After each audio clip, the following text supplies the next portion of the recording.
We are live. Welcome to another live stream with Intelligent Construction Opportunities.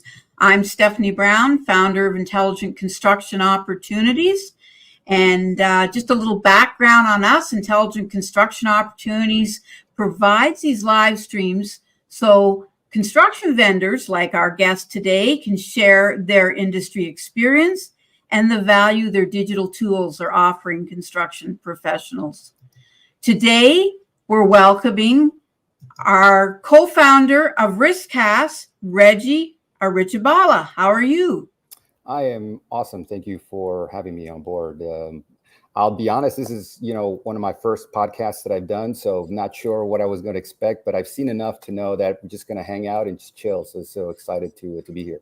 That's exactly what you're going to do, because part of the reason for these live streams is so people can get to know the people behind the technologies. They're people too, and just like you, they've had all kinds of real life experience in construction. So tell us a little bit about your experience with Skanska. Yeah, so my background is interesting in that I actually started as a civil engineer, and when I started with that company and when I went, to study professionally in college, I really didn't know what I wanted to do. I just knew that I liked, math and science, and so decided to go down the civil engineering side, and that was great. But this is way back. This is around 2000s. Everything was very analog. Still doing calculations by hand, etc. And I had taken some programming courses while I was in college, and I said, well, this is actually kind of cool. Let me see if I can help the engineers do some of these calculations in an automated fashion.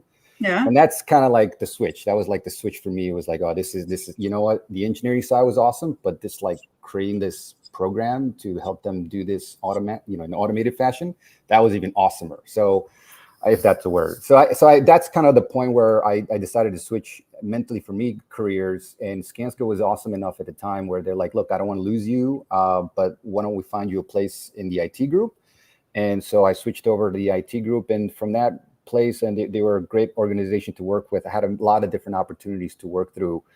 Even had at one point the opportunity to leave the IT side and actually go switch to the field. And I went and worked as a cost engineer for a little over a year.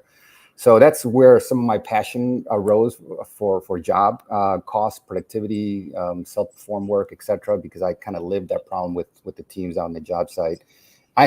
Up to that point, I had helped Skanska build software that was helping them manage these things. And so now I was being put on the job site to actually use this software. And I think I remember the biggest aha moment was when I went on the job site, spoke to the project manager. I'm trying to understand what my day-to-day job roles would be. And as he kind of went through the whole thing, I realized that 10% or less, maybe even 5% was using the software that I had been involved with. Everything else was all this other stuff. And I'm like, well, wait a second. When do you actually use software XYZ? And they're like, oh yeah, we only do that at the end of the month. I'm like, wait, what? So it was, as a young engineer at the time, was very eye-opening to basically, when you're in your thing, you think that's the whole world. Everybody, does this, everybody uses my software, etc. And that's kind of where they spend their day.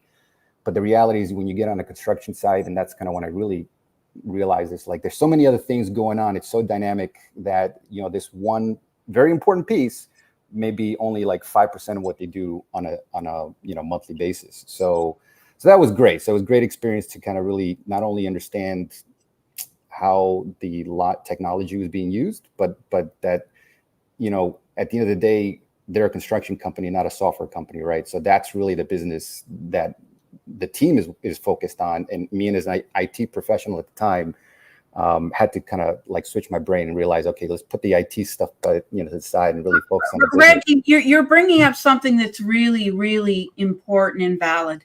Part of the reason that this gap in perhaps attitude toward tech by some construction professionals is exactly what you honed in on there.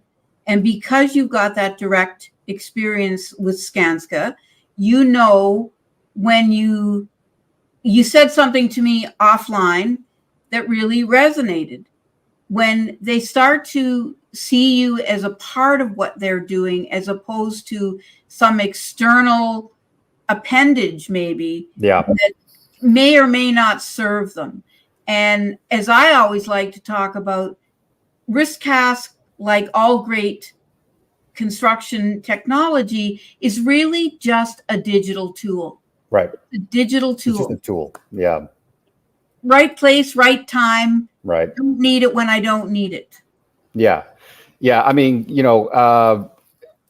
I think as a user of technology, I 100% agree. Right. As a software company, right, that sometimes we have to have that self-realization sometimes as well. It's like, hey, we're just a tool in the process, right? Like, we need to really understand and make sure that we're adding value in that process. That's really the goal. And as construction practitioners ourselves, before jumping into this world of software as a service, our focus was really that, for better or for worse. Like, sometimes as we speak to other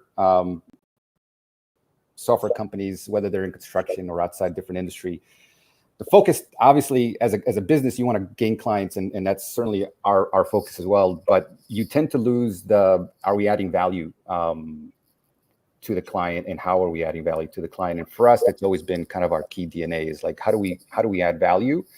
And so that was our main focus. And I say for better or for worse, because I think we got gummed up on that a little bit more than maybe we should have as a business. And as we got better as a business and sales, we started figuring out how to do both effectively. How do we give value and increase sales at the same time? So it's been a learning curve for us, for sure.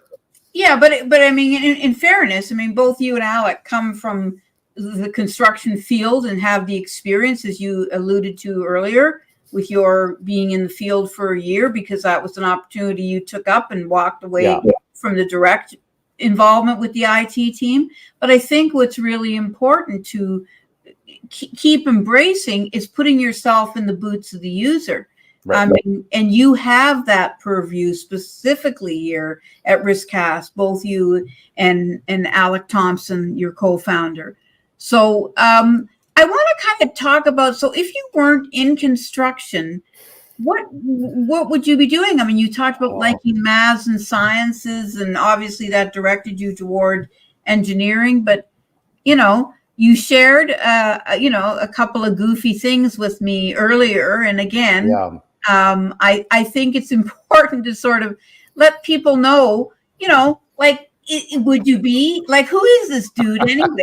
Well, this dude actually, so this picture, I don't know who he is actually. This was just like a random, like, we were in Nashville, we were at one of the honky tonk bars, and we were just, a band was up that all of us, including this individual here, we were just jamming. Like, we all were just feeling the energy. And when you say jamming, were you playing yourself? No. I say jamming because I was just jumping up, and I'm a big dancer. So I was in there, I was dancing, I don't care who's on the floor or not. I was just out there, and these guys, the individual behind him as well, and one other, they were out there dancing too. And so, one can say, like, standing out from the outside, we kind of were being doofy. Like, you're like, what are with that? If you weren't really, like, if you didn't have the context, we're just a bunch of guys, like, do it, And I just, like, the energy was good, right? And so I just took that moment, like, hey, and we just took a picture or a selfie. So I have no idea who that guy is.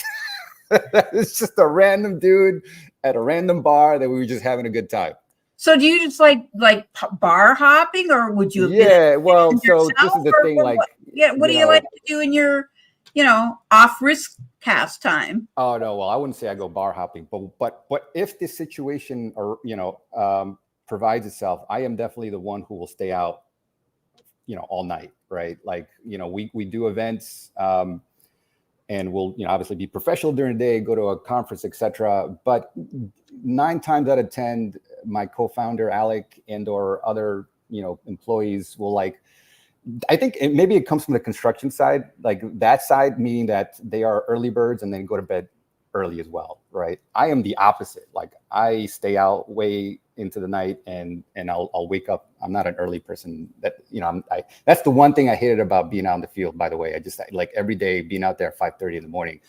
couldn't stand it. But that's just not my thing. Told you, yes. Yeah, but that was the culture. And I think Alec and others in our company, still have that culture, and so it extends itself when we have events, because I'm the one who's like, who's coming out, and nobody will go out. So I'll go out by myself if there's nobody else, or I'll grab, if we have a client or somebody, they'll come along with me. But yeah, I mean, like, no, I'm not a bar hopping guy, but I definitely love music, and I love staying out late.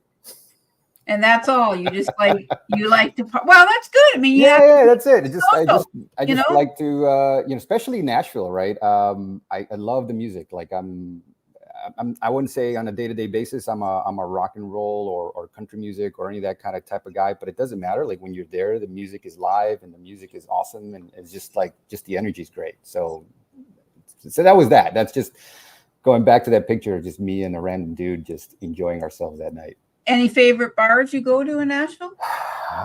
Yes. It's called Nudies. So that's the bar that we're at. I've heard of it. Yeah. Yes. Shout out to Nudies. And I have one of my favorite bands, or I don't know if he's necessarily in a band, but one of my favorite guys that I usually go to see there is a guy named Stony T. So shout out to him as well. Yeah, Nudies is by far my favorite.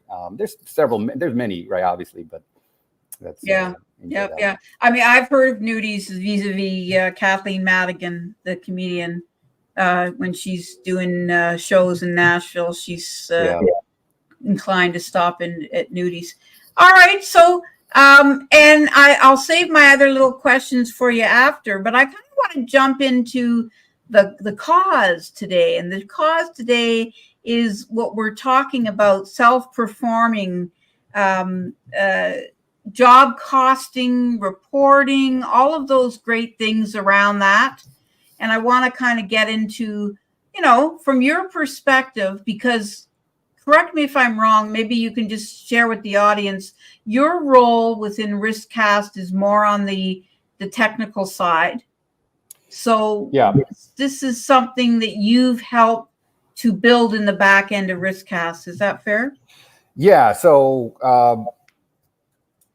my day-to-day role is the CTO and work with the product and engineering team to, basically put out the platform that is out there today. So that's my role, again, on a day-to-day basis. But the way I got started with RiskCast and the way Alec and I got started was this idea of helping self-perform teams ultimately manage their risk. I mean, that's where the name comes from. RiskCast was a play on forecasting risk. Like, we wanted to help teams. So our day-to-day at Skanska on the civil team was helping the construction teams that are actually boots on the ground, right? And I say that to differentiate from the construction teams that are managing other construction teams, right? We were helping at the civil side. We were helping those folks who were doing the pile driving, who were doing the rebar, concrete pours, etc. And so, when it comes to that line of work, is high on risk because you're managing that labor component, and by the way, also the equipment that comes along and all that good stuff. And so there's a high risk in doing that work, but there's also high margins, right? And that's the teams that do the self-performing on a just pure percentage basis tend to have the highest margins in construction. And so there's this, so how do you protect those margins? Well, you gotta really keep an eye on how you're doing on a day-to-day basis. And that was our goal as we launched RiskCast, was to help those types of teams, self-perform teams, as we like to call them back in the Skanska days, really keep an eye on how they're doing, what their performance was on a day-to-day basis, and how does that compare to their budget. Like, you have a fix, when you get on that job site, that budget is basically, that's it, right? That should be your Bible. You can't go above or above that. Certainly stay below it. That's how you make more margin.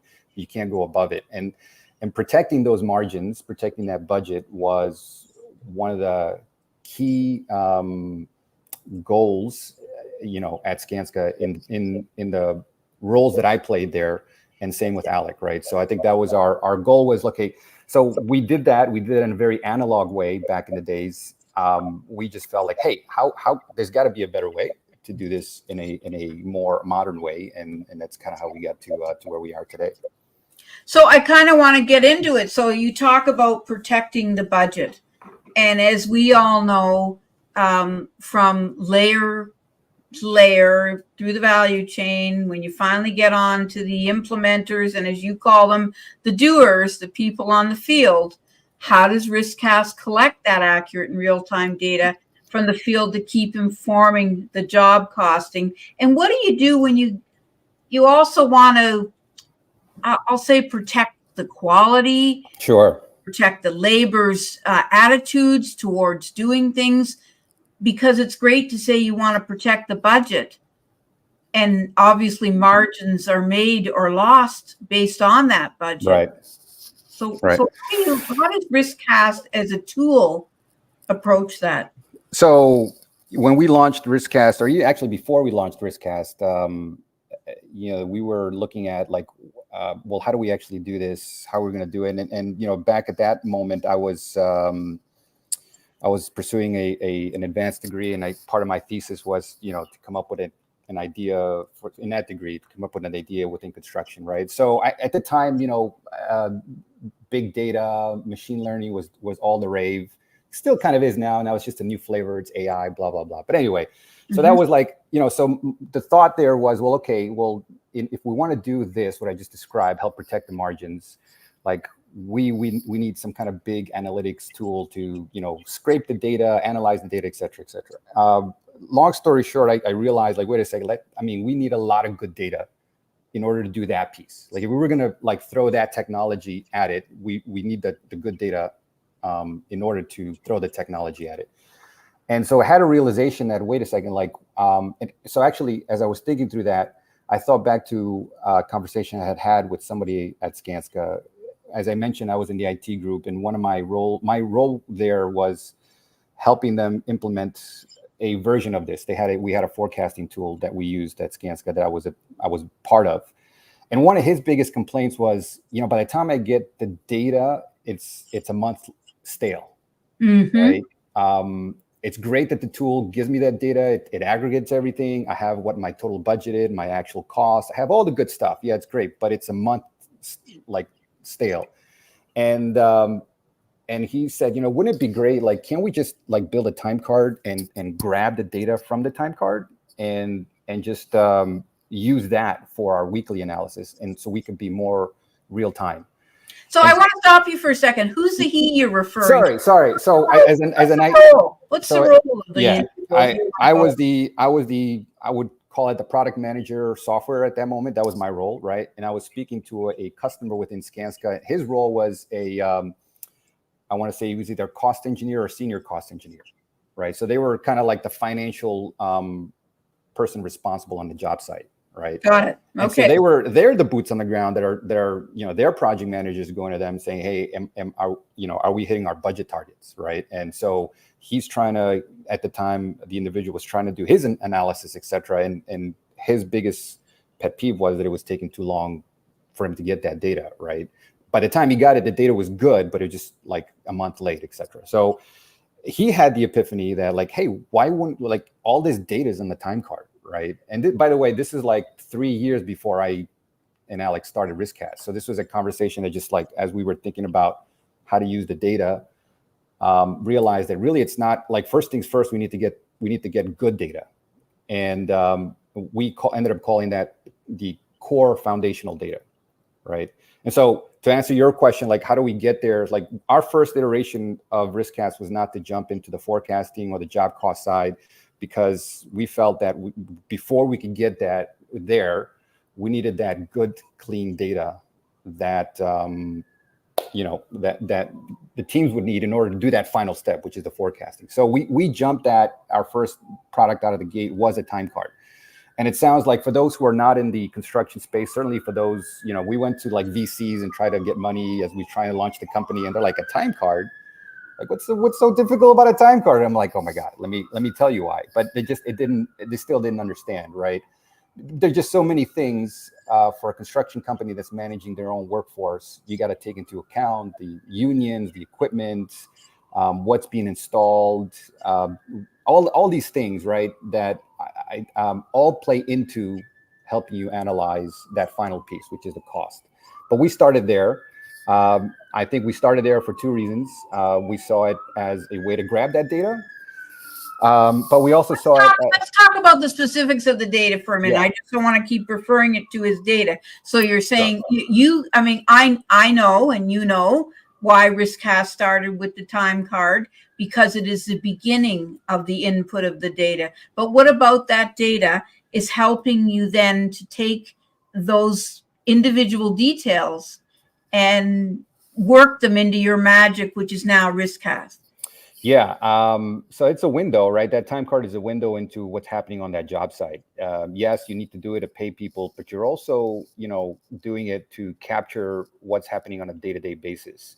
It feeds everything like daily logs, etc. And so that data is basically just kind of run down the list, right? So obviously the individuals, right? You know who the individual is that is doing the work. You know their role. You know their rate, how much are you paying that role, project manager, project engineer, right? The fully burdened rate that includes not just their salary, but also benefits and all that stuff.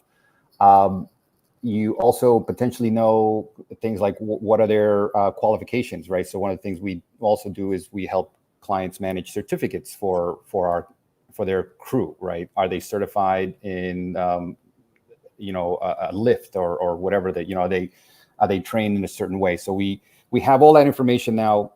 You have the employees and the equipment. That's one key piece of data. And then the other piece is, in the world of self-perform, it's not just about capturing how many hours that, Johnny work, but right? Where did they work? Like where did those hours get allocated, right? And so you have that concept of, sometimes you call it cost codes, phase codes. So that is on the time card as well. What is the cost code? What is the phase code that they're working on? And then lastly, on there, you're capturing other things like installed quantities, like what did they install on this, so pour concrete, right? Well, how many cubic yards of concrete did they install? So all that information is can be and is being captured through that window, through that time card. And that's key information for the other pieces that we'll talk about, right? Which is like, right, how many hours did I? So ultimately, productivity and job costing, self-perform job costing, if you will.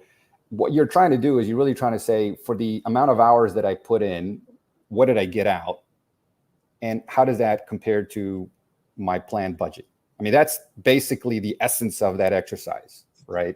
And so that time card is giving you all that great data. It's telling you how many hours, who was on site, and what did you do.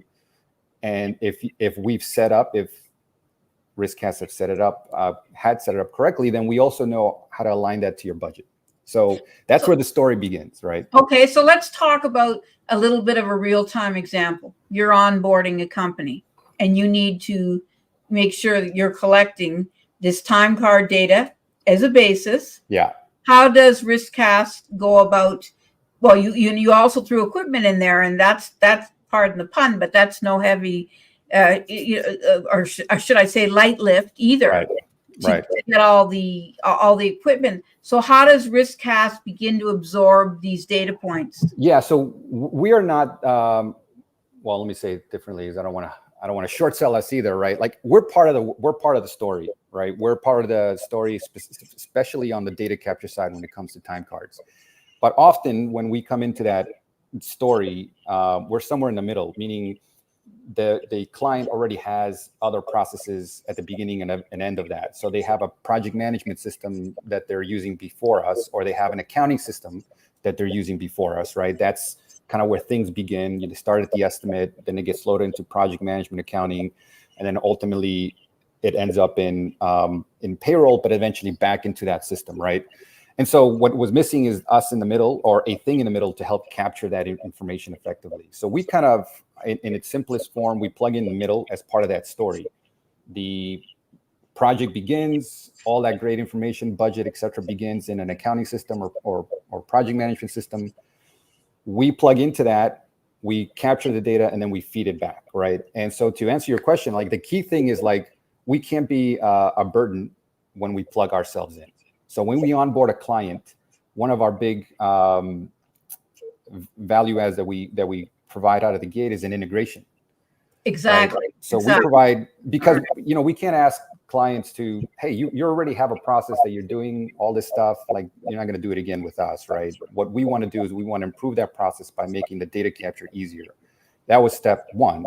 And so the integrations are key, right? So we understood when we started that having integrations to key platforms like Viewpoint, CMIC, Sage, ECMS, etc., was important. And so we, as part of our offerings, allow these integrations to exist. We pull the data from these platforms, and then on the back end, we then feed the project management systems, and in some cases, we would have to feed the accounting system as well for payroll purposes. So our onboarding really focuses on ensuring that we're capturing these key data points that you're showing here: projects, budgets, people, effectively from the source systems.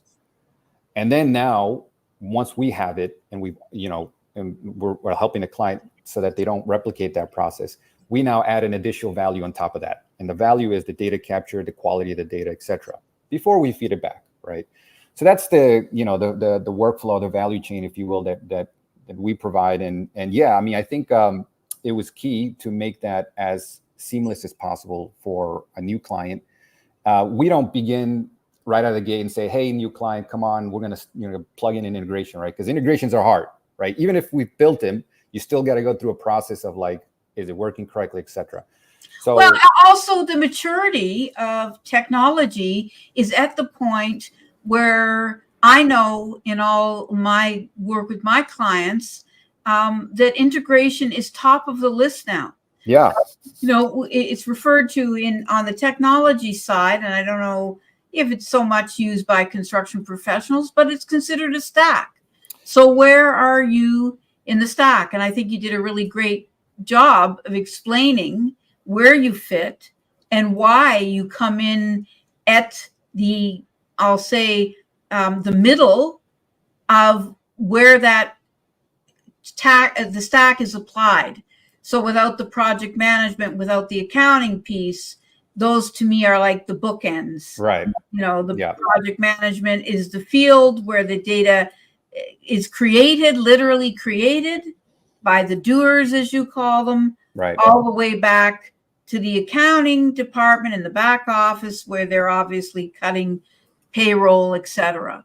So yeah, I think it's a good way to explain that. Yeah, I mean, I think the thing about integrations is to your point, they're very important now because I think companies as a whole, and it's not just construction space. I have a friend who's in the security space and who started his own software company. He made a similar comment that enterprise companies are getting tired of point solutions, right? And so they ideally want one of two things. They want a system that does it all, or they want a system that can plug in seamlessly into their overall workflow, right?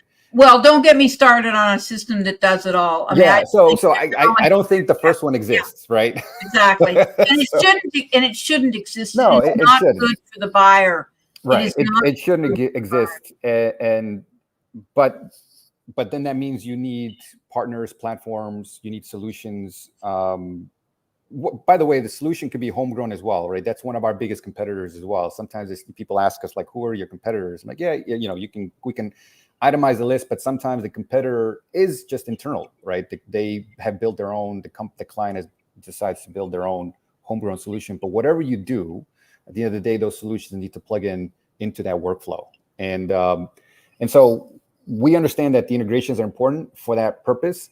But the other key thing is when we start talking to a client for the first time, we don't necessarily out of the gate say, let's build an integration, because integrations take a while, right? You got to make sure that you do it right. And so oftentimes we start out with uploads, and the uploads basically mirror the same data that our integrations are consuming. We just bypass the extra effort of going through that technical side. So onboarding usually begins to back to your first question, usually begins with uploads. And those uploads are basically in line with what the integration will ultimately do.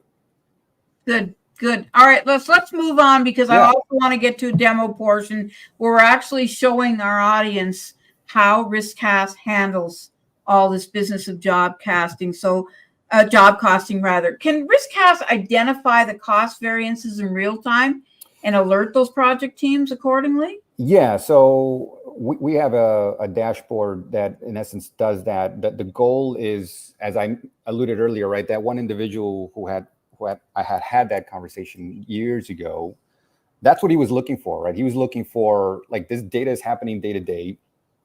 How do I gain visibility to that in real time? And that was basically our key thesis.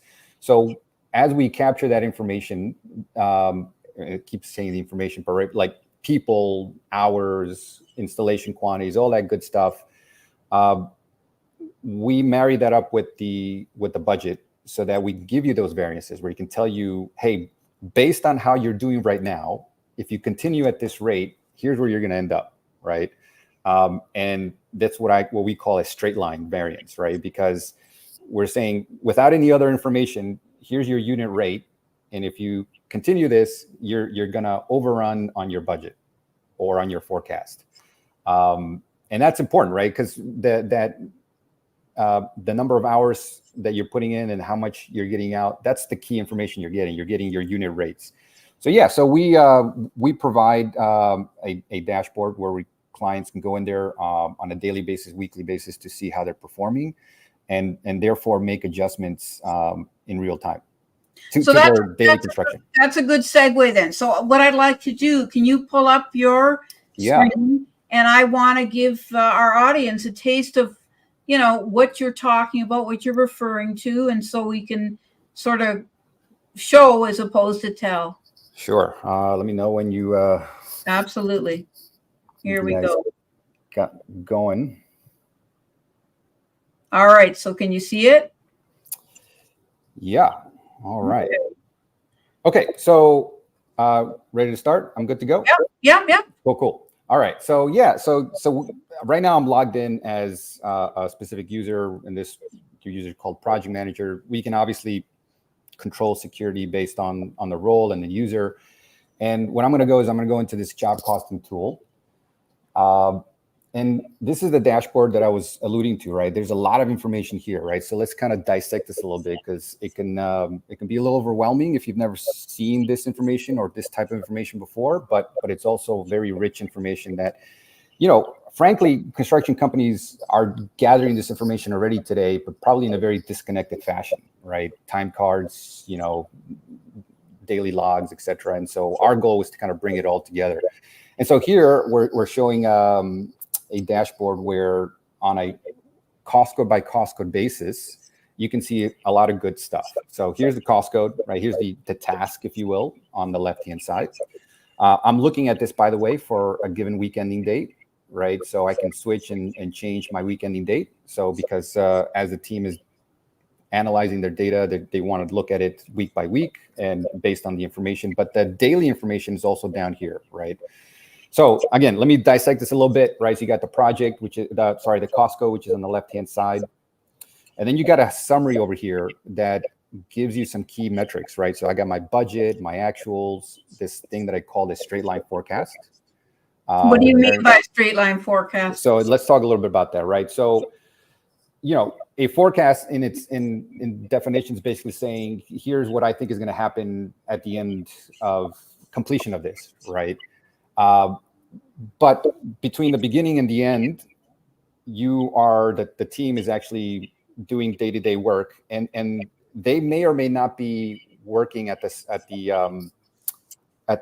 rate you thought they were going to do. So what do I mean by that? So like here's like the rates, right? So basically this is saying I got 200 units that I need to install, take me these many hours, and therefore I'm going to install these many units per hour, or another way to look at it is it's going to take me this many hours per unit, right? So from a self-perform productivity perspective, these are key points that they're looking at, right? They're saying this is what it should like every day when I spend an hour, this is how much I should be getting out, right? Okay. Yeah, and So, again, these are construction professionals, so this yep. is their world. Yeah. Exactly. So this is kind of my base, budget, and this column is basically saying, hey, here's what my actuals are. I'm actually installing 0.14 units per hour, so I'm actually doing a little bit better than my budget. That's awesome. And actually, as you can see, the other way is like it's taking me less to install than my budget. So what the straight line forecast aims to do, so if I look at this formula here, what it's basically saying, hey, is if you continue at this rate, right? If you continue at this rate, here's what it's actually going to cost you, right? So I'm going to take this rate, and I am going to.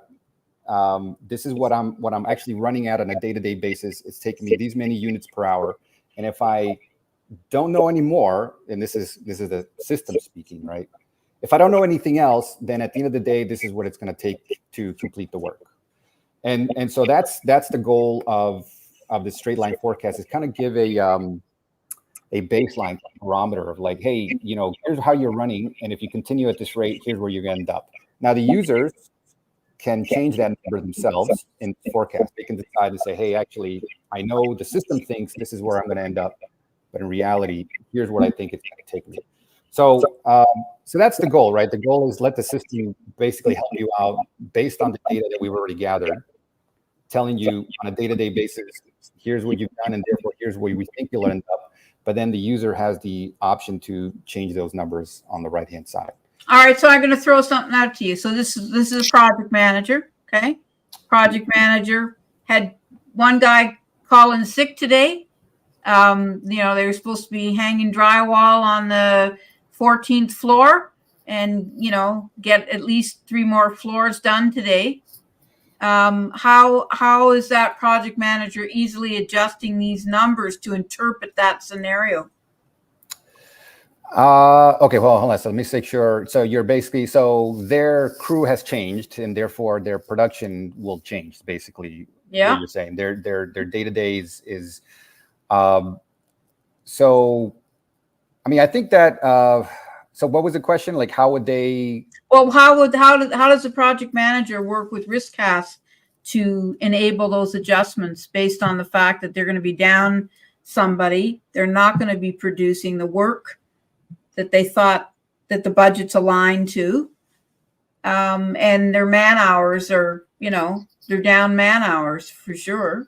So I think what RiskCast would do in that scenario. There's nothing we can do against nothing that we will provide that will change the outcome of that day, right? So that day is what it is, and so right. I think what we do at that point is basically give them visibility. Now that has happened, yeah.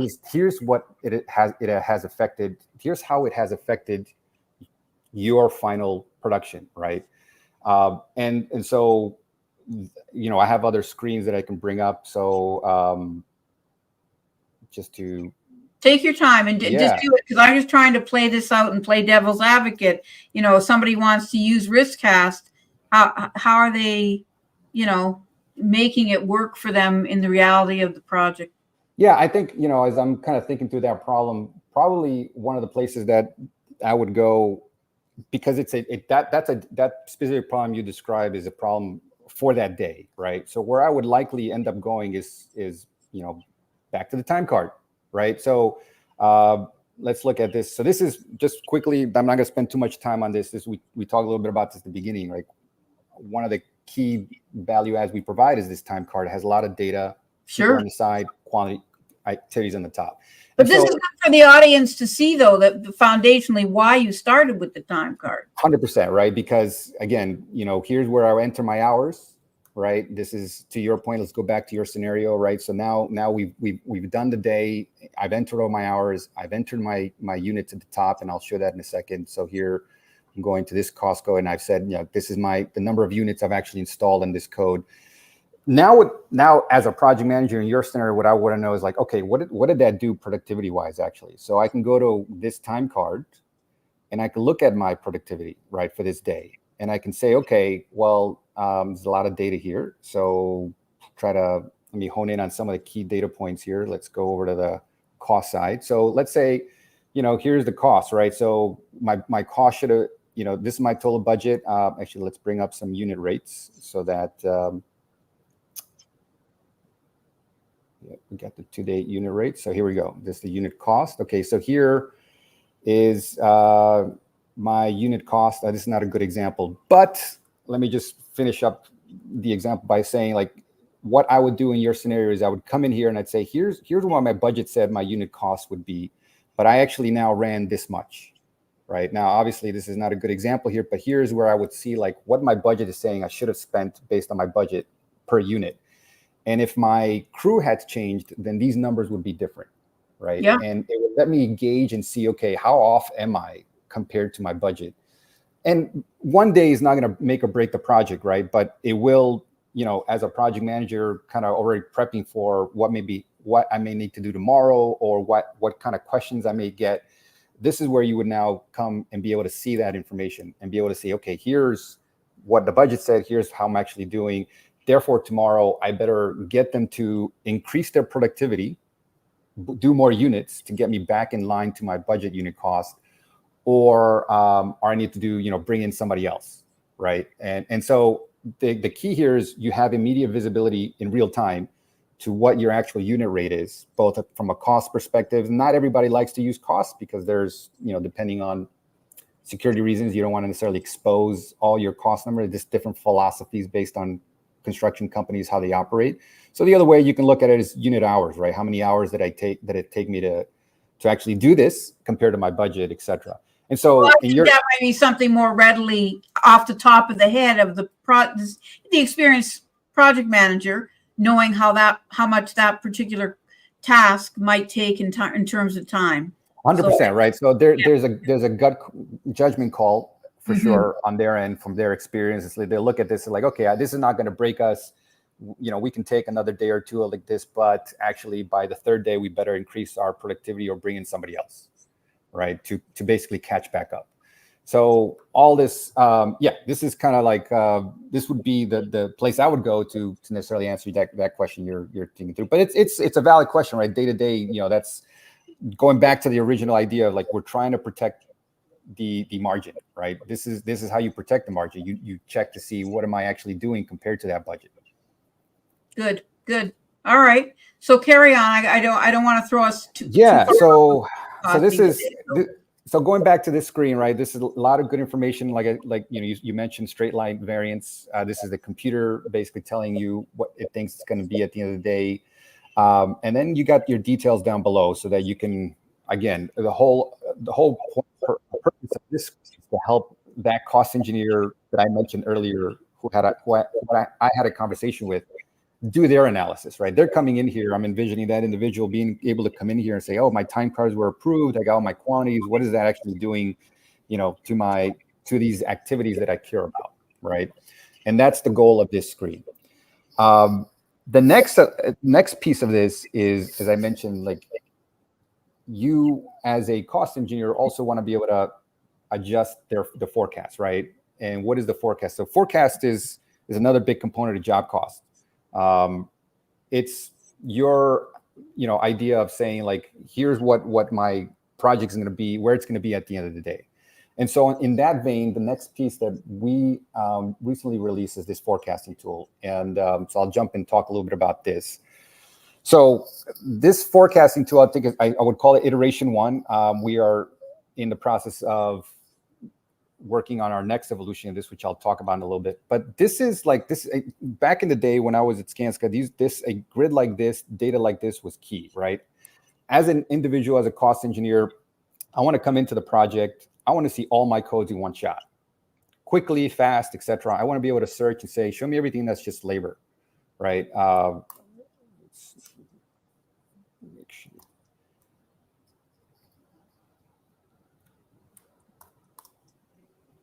So, L is in labor, so that's why it's in there. Okay, show me everything that's just labor, right?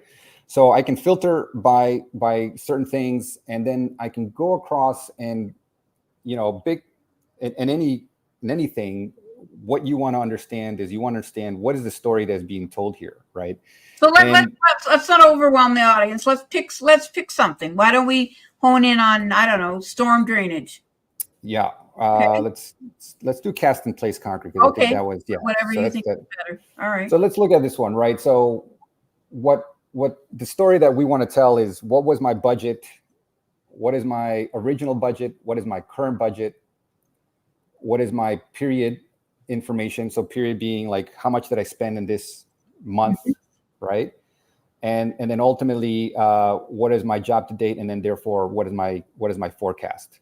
So a lot of data, right? And to your point, it can be a little overwhelming. It can be definitely a little overwhelming. But I think, you know, somebody who lives and dies by this on the job, who's keeping track of their finances, this is all key information. This is all important information, right? Because that individual wants to be able to see how am I performing up until now? What is my job to date numbers telling me? What was my budget, and what do I have to work with? And therefore, based on that, let me specify where we're going to be at the end of the day. And so now I'm going to adjust my forecast, right? And this gives a user the flexibility to be able to say, yeah, my budget is this, my actuals up to now has been this, but I am going to adjust my forecast and say it's going to be this because I have some conditions on the job. I am going to do more units than is in my budget because we had to do some repours, for example. But that's the nature of construction. So Yeah. the for sure thing about the risk cast tool is it has to be flexible. It has to be easily understood to apply. Let's be honest. I mean, changes happen all the time, day in, day out. I mean, the scenario I threw at you is just one of many variables. Right. What if if you're tracking equipment costs and, a piece of equipment was ordered and it didn't come, and, whatever it is, they have to switch out the supplier of that equipment because their equipment broke down or wasn't what they expected was going to be available on that particular day. That means this project manager's got to be able to really be flexible with adjusting these numbers as the scenarios change. Correct. I mean, that's the value that the cost engineer brings there, right? They become very intimately involved with each activity. What are the key risk activities that, cost codes that we're going to be doing, and therefore need to really keep an eye on. And I remember when I was in the field, right, that's one of the key questions that my project manager would ask me is like, okay, we have these 3 key activities that are risky activities. How are we performing? Like, he wanted to know before it was too late whether we were going to overrun that budget. And so coming in here and being able to say, okay, here's what, being able to see, here's how I'm running on a job to day basis. And therefore, based on what the field team has told me on the construction side, I think we're actually going to do this. What is that going to do to my budget? Now, here's a really wild example, right? So here's basically saying, hey, we're doing a lot more. It's going to cost us a lot more compared to our budget. Our variance is negative and pretty large negative in this case, right? And that's the kind of stuff that you want to be able to see sooner than later, right? Because you have a loser. So we used to call it winners and losers. Like, what are your winners and what are your losers, right? So this would be a big loser, right? And so you want to mitigate the losers as much as possible, and you want to increase the winners as much as possible, right? And so I remember my project manager, the first thing he'd do is he'd come to this column at the end and say, okay, I want to see my winners and losers, right? Which ones are the top, which ones are the lowest, so that I know, like, I can ask questions about cast in place concrete. Why the heck are we losing so much money on this one, right? And that's basically what it comes down to, going back to that concept of protecting the budget. Okay, I think that's good. The thing I would say is from a flexibility and I'll say a usability. So the project manager scrolling back and forth between those 4 large buckets to reconcile the numbers that are, and we have, from a usability perspective, up to the user how they want to see the grids, right? So they can kind of narrow it down to just the things that become important. Now, the other thing I will add right now is, we are, this is kind of our first iteration, as I mentioned. For those that are in the space, will certainly appreciate, like, there's never just one way of doing a forecast. In one particular code, I may want to do the forecast based on my labor hours. On another code, I may want to do the forecast based on quantity. And yet in another one, I may want to do the forecast based on percent complete. And so today we we only allow away, which is basically a lump sum you kind of put in there. But we are working on a way to allow that flexibility. Back to your point, right? Like every item is very different. And so what we're doing is we're going to expose the ability to define your forecasting method. How am I going to forecast this cost code? Am I doing it based on labor hours, unit rate, lump sum, et cetera, percent complete? So that's exciting because I think that's, the first problem is getting all the data in one place. So I think we've solved that. Now the next problem is how do we give the clients the flexibility to do the work in the way they're comfortable with, right? And that in this context, that means allowing them to choose their forecasting method, which is what we're working on now. So that's exciting. But that's just so important. I was speaking with another individual who's in construction, and too often platforms throw the kitchen sink in as far as cost codes are concerned and the variables. And until you understand what their process is and their boundaries, their limitations, only the kinds of cost codes, and to your very point, the 4 different variables you just gave, I think are great examples. And that's what I think anybody who was considering RiskCast has to consider, that you're trying to match up and align with how business is done. Yeah, 100%. I in talking to, folks in the industry, former colleagues at Skanska, that grid,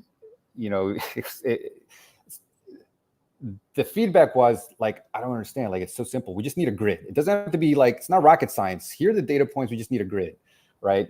But I think the difficulty is getting all the necessary data that's on that grid in one place, right? And I think that's what we focused on in our first evolution of RiskCast as a company. And now that we've started to capture that data, now we're kind of at the next phase, which is how do we help you use that data for forecasting purposes? So that's really exciting for us. And that's great. I mean, that's great because we spoke about it earlier of where you fit into the integration stack. You're in the middle. It's really important that if they're using a tool like, well, a lot of people are using Procore. I mean, Procore, Autodesk, Trimble, right? Exactly. Yes. We understand that, we don't claim to be, at least it's, I will say, to plug us a little bit, for smaller contractors, we may be it. Like it may be us and their accounting system, right? But as contractors grow and become more complex, we understand that we're not it, right? Like we play a story in a part in the story. And so our goal is to make sure that our part is seamless. We plug in, we feed, like we get and we feed, right? And the big piece that I think the 2 big pieces that we've seen the market not do well, that we think we do well, is one, capture the time card information for self-performed contractors. But then the other is, project management systems, and not to necessarily downplay what some of these, Procores and Autodesks of the world do.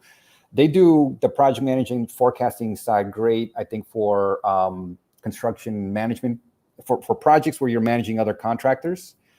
But they don't do very well in forecasting the labor side.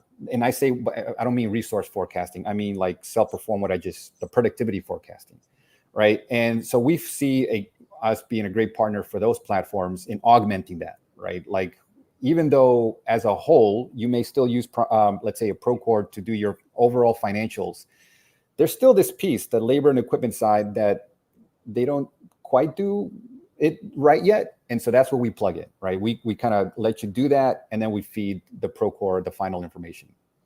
But but again, you have your place in the stack. That's good. We have our place. You have your place in the stack.